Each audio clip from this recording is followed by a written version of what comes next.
Hello to everyone, and we hope whoever so listening is healthy and safe at that location. So today here we are with our new topic, that's our environment. Myself Shubham welcomes you all to over this session. So let's get started. Talking about Earth. Earth is the only planet known for supporting life.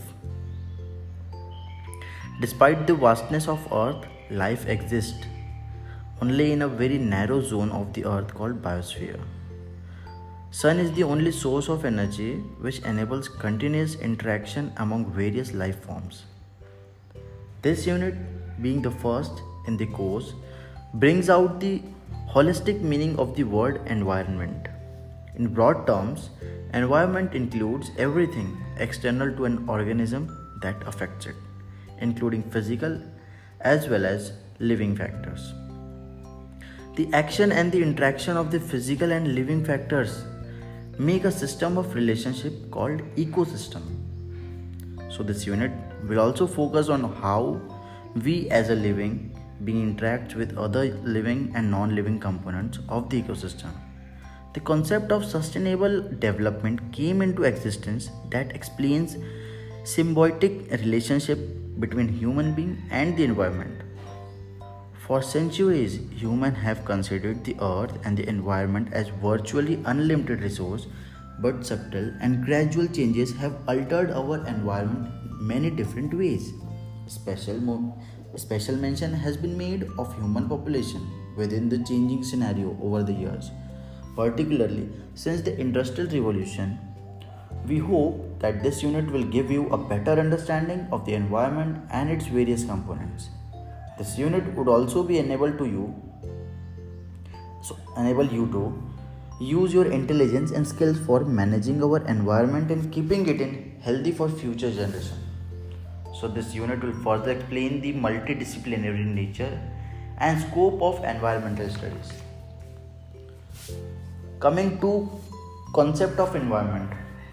What we all know is each and every living organism has a specific surrounding or medium with which it continuously interacts, derives its sustenance, and to which it fully adapted.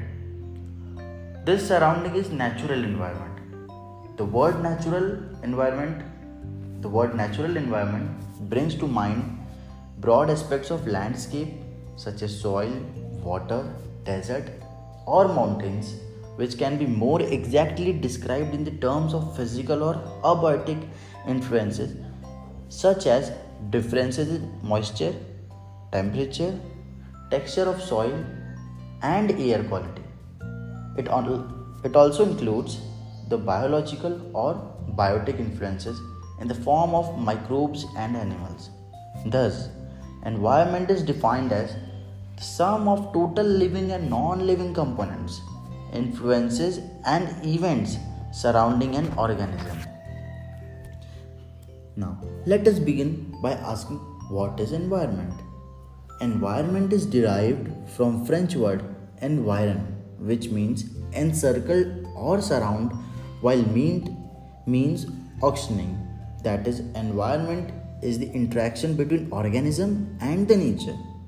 For humans, there are several kinds of environment such as home environment, business environment, political environment, and so on. But we are going to discuss only about the natural environment, that is air, water, land, plants, animals, and other organisms. Any individual in nature interacts with its environment, influences it, and in turn is influenced by it. Thus, environment is the Thus, environment is the sum total of air and water and land, interrelationship among themselves, and also with the human beings, plants, animals, and other organisms. The most significant attribute of the effect of the environment on life of an organism is the interaction of the environment element. These abiotic and biotic factors are dynamic in nature and interact with each other in every moment of life. Further, No organism can live along without interacting with the other organisms. So each organism has other organism as a part of its environment. You must be aware that all the animals are directly or indirectly dependent upon plants. Basically, the green plants that manufacture their own food. Plants also depend on animal for few things such as pollination of flowers and dispersal of fruits and seeds.